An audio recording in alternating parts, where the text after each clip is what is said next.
महाराष्ट्र के deputy chief minister इस तारीखी शहर को आए थे और आकर गैर जरूरी मेरा नाम अपनी जबान पर लाए।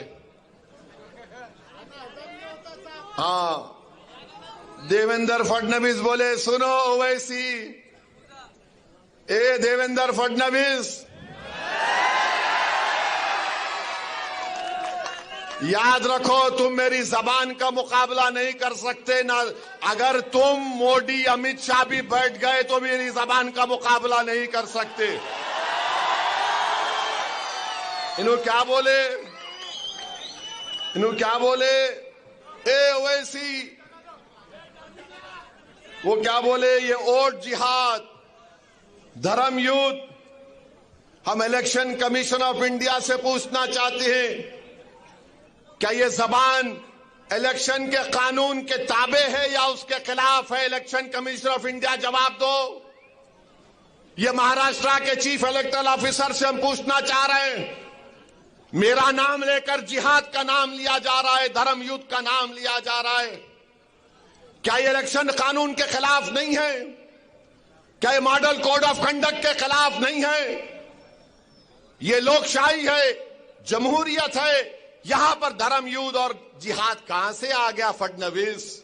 खैर, तुमने बोला, अब तुमको खुजली होगी अब जब मैं बोलूंगा यहां से। अब सुनो देवेंद्र फडणवीस, तुमने कई एमएलएस को खरीद लिया, चोरी कर ली, तो तुमको क्या बोला जाए? डाकू बोला जाए या चोर बोला जाए? तुमने महाराष्ट्र से एक ड्रग पार्क का प्रोजेक्ट आ रहा था 3000 करोड़ का, टाटा एयरबस का प्रोजेक्ट 22,000 करोड़ का महाराष्ट्र को आ रहा था, वेदांता फॉक्सकॉन का 1,55,000 करोड़ का प्रोजेक्ट आ रहा था, मेडिकल की इक्विपमेंट बनाने का प्रोजेक्ट आ रहा था 4,024 करोड़ का। अरे देवेंद्र फडणवीस, तेरे को इतनी हिम्मत नहीं हुई तो रोक दिया उसको, गुजरात कहीं को जाने दिया रे? हाँ, 1,80,000 करोड़ का प्रोजेक्ट महाराष्ट्र को नहीं आया, गुजरात को चले गया। क्यों? तुम तुम्हारे पप्पा जी से डर गए थे मोदी के?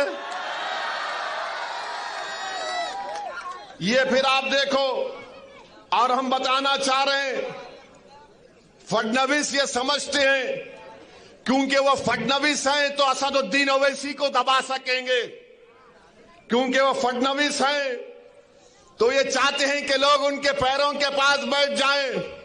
वो फडणवीस हैं तो ये समझते हैं कि वो मुझे जिहाद या धर्म युद्ध के नाम से पुकारेंगे। वो फडणवीस हैं तो समझते हैं कि मैं असदुद्दीन ओवैसी को नीचे गिराऊंगा। अरे देवेंद्र फडणवीस, तुम जिस चीज को लाना चाहते ना औरंगाबाद में, वो चीज कभी नहीं आएगी इंशाअल्लाह ताला। मैं लिख के रख रहा हूं, वो इसलिए नहीं आएगी फडणवीस क्योंकि बाबा साहेब अंबेडकर ने जो संविधान बनाया उसमें फडणवीस भी बराबर है, ओवैसी भी बराबर है, कोई ऊपर कोई नीचे नहीं है। और फडणवीस, मैं तुमको चैलेंज कर रहा हूं, तुम महाराष्ट्र में किधर भी हो, तुम्हारी जबान पर दूल्हे भाई का नाम तो आ गया ना। अब तुमसे मैं कह रहा हूं फडणवीस, तुम्हारी जबान से जरांगे पाटिल का नाम निकलेगा, जरांगे पाटिल का नाम निकलेगा फडणवीस, तुम्हारी जबान लड़खड़ा जाएगी जरांगे पाटिल का नाम लेने से। बोलो, हिम्मत है तो बोलो फडणवीस, जरांगे पाटिल बोलो। तुम नहीं बोलेंगे? बोलेंगे नहीं नहीं, ओवैसी बोल सकता हूं, दूल्हे भाई है, मेरे भाईजान है, बोलूंगा। अब भाईजान किसको बोलते मालूम, लाइटर वेन में, मगर जरांगे पाटिल का नाम नहीं लेंगे फडणवीस। तुम फडणवीस बोलो, जरांगे पाटिल, नहीं बोल सकेंगे। डर नहीं लगता, कच्ची हो जा रही पूरों की। और देवेंद्र फडणवीस, तुम बार बार जिहाद जिहाद बोलते। सुनो फडणवीस, तुम्हारा हीरो जेल में बैठकर अंग्रेजों को लव लेटर लिख रहा था। हमारे उलमाए किराम माल्टा की जेल में और जेल के मैदान में मौलाना हुसैन अहमद मदनी, मौलाना महमूद उल हसन अंग्रेजों के सामने झुके नहीं, सीना तान कर खड़े हो गए।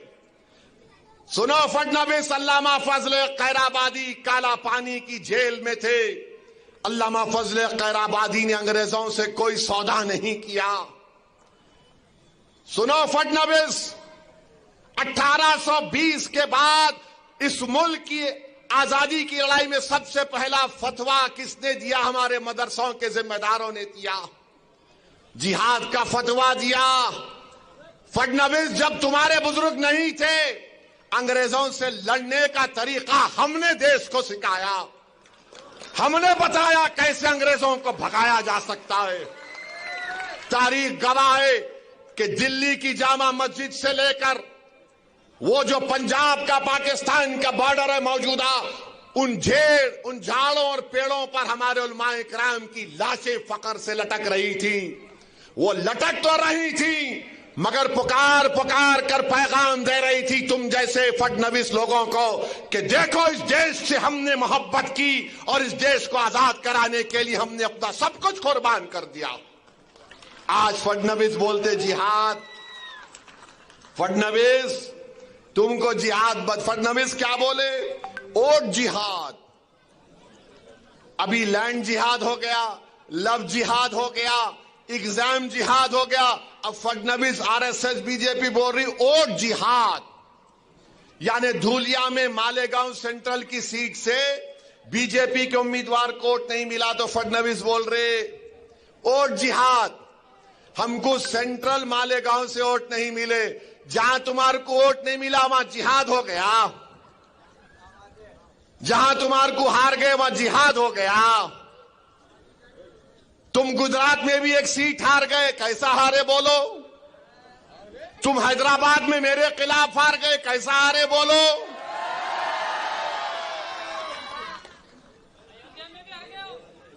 अयोध्या में भी हार गए। अम्मा, अब नहीं बोलता, इससे आगे मैं। बोलो फडणवीस, कैसा हारे? मोदी की मेजॉरिटी कितनी कम हो गई? बहुत कम हो गई मोदी की। कुछ भी अच्छा नहीं बना रहे उन्होंने। अब बोलो, मगर मेरे भाई मालेगांव सेंट्रल की बात फडणवीस ने की। 1818 में अंग्रेजों और मराठाओं की जंग हुई थी, तीसरी जंग। मराठाओं की फौज में मुसलमान थे। कौन सी तारीख को? 1818। फडणवीस, तुम तारीख में वीक हो, तुम्हारे को नहीं मालूम, तुम हिस्ट्री नहीं जानते। कुछ भी नहीं जानता, छोड़ो उन्हें। तो 1818 में अंग्रेजों के खिलाफ मराठाओं ने जंग की थी और उस जंग में मुसलमान थे। मुसलमान मालेगांव के किले पे खड़े हो गए और अंग्रेजों को से मुकाबला किया। उसमें 30 से ज्यादा सिपाही शहीद हो गए और अंग्रेजों को, उन मुसलमानों को जो मराठाओं की फौज में थे, 36 तोपों को इस्तेमाल करना पड़ा। 8000 गोले गिराए, 35,500 गन पाउडर इस्तेमाल करना पड़ा। फडणवीस, ये वो मुसलमान जो मराठाओं की फौज में मालेगांव के किले में खड़े हो गए थे और अंग्रेजों को मुकाबला किया। फडणवीस, तुम्हारे पूर्वज नहीं थे, ओवैसी के पूर्वज थे जो अंग्रेजों से जिहाद कर रहे थे। और फिर 1921 में मालेगांव में इनकलाबियों ने खिलाफत नॉन कॉपरेशन मूवमेंट के बाद मालेगांव के किले पे चढ़ गए। अंग्रेजों का झंडा हमने निकाला, फडणवीस तुम्हारा हीरो नहीं निकाला। हमारे बुजुर्गों ने झंडा निकाला, मालेगांव शहर को कब्जा कर लिया और उसके बाद अंग्रेजों ने क्या किया? बोलो फडणवीस, मरने वालों में, शहीदों में तुम्हारा नाम था या ओवैसी के बाप दादा का नाम था? बोलो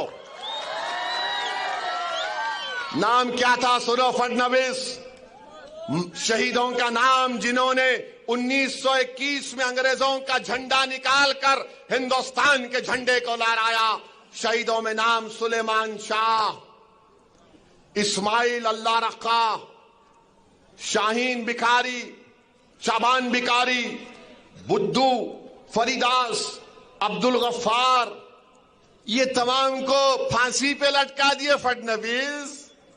तुम्हारा हीरो अंग्रेजों को लव लेटर लिख रहा था, I love you, I love you. हम आई लव यू नहीं बोले अंग्रेजों को, हम बोले वी हेट यू, तुमको निकलना पड़ेगा भारत से। तुम आकर हमको जिहाद सिखाओगे फडणवीस? अरे तुम जिहाद का जे नहीं जानते, तुम हमको क्या पूछ रहे हो?